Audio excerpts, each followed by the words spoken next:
So ito ang recap ng in-season tournament. Sa Group A ng East, Sixers at Pacers yung nakakalamang. Wala pa sa ngayon na game ang Hawks. Sa Group B naman, Miami, Hornets at Bucks yung may isa ng panalo. Virtually, hindi na makakapasok sa next phase yung Wizards. 0-2 ang record nila at meron pa rin naman sila mga games sa in-season tournament. May wildcard naman yon at hindi ko lang alam kung top 2 per group ang ilalagay doon or maglalaban. Sa Group C naman, Boston ang nangunguna, yung Brooklyn merong 1-1 record, wala pa rin game ang Magic at Raptors.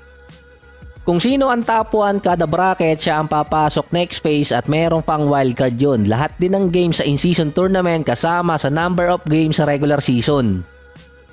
Sa West naman, Group A, Jazz, Lakers at Blazers meron ng isang panalo, yung Suns merong isang talo, may mga susunod pa naman silang game. Katulad ng Wizards, itong Memphis, 0-2 na ang record. Sa Group B naman, Nuggets at Rockets, yung mayroong isang panalo, Dallas 1-1 ang record, meron pa silang dalawang games na natitira. Sa Group C, Minnesota, Sacramento at Golden State ang nangunguna, 0-2 na din ang OKC.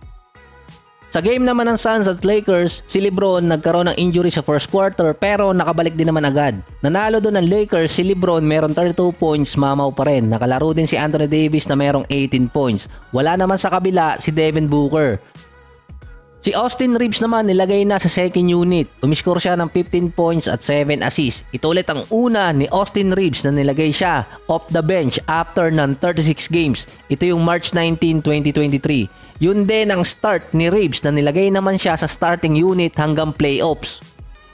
May average si Austin Reeves ngayong season na 13 points, 4 rebounds at 4 assists per game. Ang best game niya so far versus Miami, almost triple-double. Siya din kasi ang unang undrafted rookie na nakapagtala ng ganong stats na triple-double. Lahat din ng stats ni Austin Reeves ngayong taon bumagsak, field goals at 3-point shot. Hindi pa alam doon kung mananatili si Austin Reeves sa second unit, pero effective naman kung pagbabasihan mo yung lineup ngayon. Merong mga injured player ang LA, mas okay si Reeves sa second unit kasama si Christian Wood at si Hachimura para tuloy ang flow ng offense. Siya din kasi ang ika-4 na leading scorer ng Lakers para hindi mapuwersa si LeBron na maglaro ng heavy minutes. Ang pinalit sa kanya sa starting lineup si Cam Reddish, di umano sa dahilan na mas better defender si Reddish kumpara dito kay Austin Reeves. Ngayong season nga lang, hindi rin ganong kataas ang stats nitong si Reddish. Maganda naman ang nilaro niya versus Suns, meron siyang 17 points at 3 steals. 5 out of 8 pa siya sa 3-point area. Ang Suns naman 4-5 sa simula ng season. Malabo na rin yung sinabi ni Kevin Durant dati na 82-0.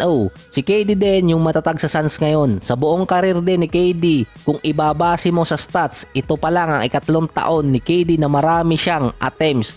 2010 sa OKC, 2022 sa Brooklyn at ngayon naman taon sa Suns. Nag-a-average pa si Kevin Durant ngayong taon ng 29.6 rebounds, 4 assists, 1 block, 1 steal, 51% sa field, 35% sa 3-point area. Mataas din ang kanyang possession per game. Nasa 21 per game siya noong nakaraang taon, akyat yon sa 23 per game ngayong taon.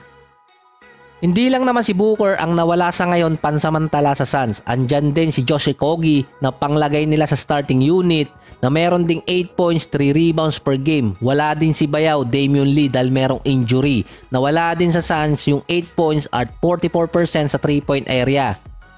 Mga role player yon pero kailangan pa rin ni KD, Booker at Bill ng mga ganong player. Ang Suns din ang third worst team ngayon pagdating sa turnover, behind Jazz at Detroit. Yung ibang teams na merong legit point guard kahit yung hindi maganda yung winning rate so far ay mababa sa category na yon tulad ng Bulls. Meron silang 3-6 record pero 11 per game turnover lang.